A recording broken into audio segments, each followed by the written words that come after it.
All right, so is it a different experience when your scene partners are the ones who wrote the script? Because you can't really, I mean, how is it dynamic? It's a better experience. It's a better experience? Yeah, if you have a question about what needs to happen in the scene, they're like, oh, well, I wrote it from a place of this, so, and it reminds me of this, so can you do that? So it just is like amazing. Was that your experience, Daniel? Yeah, and I think a lot of people who are writers are very precious about their words and and how other actors approach them. But what was so great about Ali and Randall was that they were the opposite. They were they said, these are the words and make them your own. You know, feel free to improv, and Natsuko encouraged us to do that as well. So it was just really generous. So one of the things that I liked about this one is usually my beef with rom-coms is sort of the characters are dumbed down or turned into cartoons just for the sake of the comedy or the plot. This doesn't happen, and even with the supporting characters. So was that present in the script when you got it, or is that something you think you guys workshop while making the movie? Well, I think it was the vision of Randall and Ali as well, where they were like, look, this is going to be a very diverse movie, and we're not going to be a caricature of what an Asian person from San Francisco is like, or, you know, a black lesbian trying to have a baby is like. We're not going to play into that at all. We're just going to showcase friendships and, you know, real life struggles and woes and all that other stuff, and just make a really dope movie.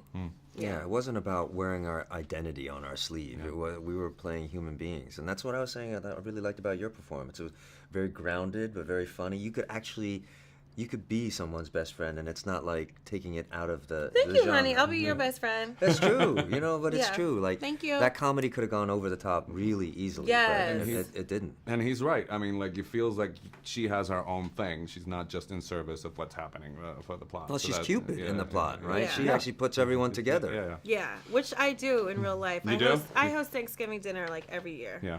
Yes. But does that mean you matchmake, or how does that Kind feel? of. Yeah? But also, don't come to me with your food allergies. Like, if Cuban is going to take you down, get out. You know, bring your EpiPen and your manners. I was just going to tell you about my shrimp stuff, but let's just not go Yeah, there. don't. Right. And your character's not villainized, really. I like the fact, I don't know, I like the sort of the commentary on how relationships are now with technology and social media and all that sort of stuff. Did you like that aspect that you got to do that with Ali in those scenes? Yeah, no, I think it's really easy now to be disconnected with the person you're sitting in a room with because of technology. And I thought that scene in the limo was really, you know, I've had those moments, you know, in my own relationship. And, What'd you say? Exactly, right? And especially it's a bit. Not the first time that's happened in the middle of my interview, just to let you know. Oh, well, see, Oh, not special? No, I'm not saying I'm traumatized. I'm not saying about the bit. I'm saying somebody get bored. I'm looking at Oh. their phone. Yeah, so I had a bit of a You're welcome. Nam flashback there. Right? Yeah. Okay. And, So you were saying- and I have kids, so like it's Oh, all you wow. can do to keep them off their phones. Yeah. And I'm guilty too because there's work coming in and emails and auditions and whatever and So you have to be closing connected. on houses and Yes. so you know you just have to be aware of kind of being where your feet are. You know. Yeah. So it's today, 9 years since Lost ended.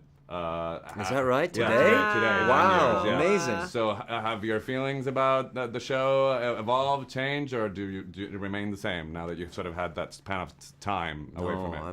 I was fiercely proud of the show then, and I'm fiercely proud of the show now. Mm-hmm. I consider myself very lucky to have been a part of something like that. You know, most actors, if they get to be a part of one thing like that in their career, you know, then it's a success. But I've been lucky enough to be a part of a number of things, including Well, you're really this movie. talented. That's why you're a part of these projects too. See, this is why we're gonna be best friends. I'm just saying, but it's true. But this movie is something else I'm as proud of as well. Like it's nice to be able to look back on your career and say, wow, there really are things that I did for love and that I remain proud of. So you've been in a couple of. I feel like Netflix is having sort of a renaissance of romantic comedies. What do you think? What do you think is distinctive or unique about this one in particular?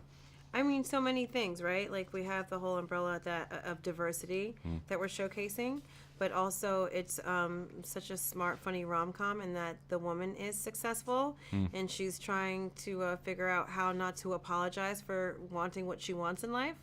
And then you have a friend from childhood, and I do feel like our friends are our chosen family, but like, how do you break up with friends necessarily?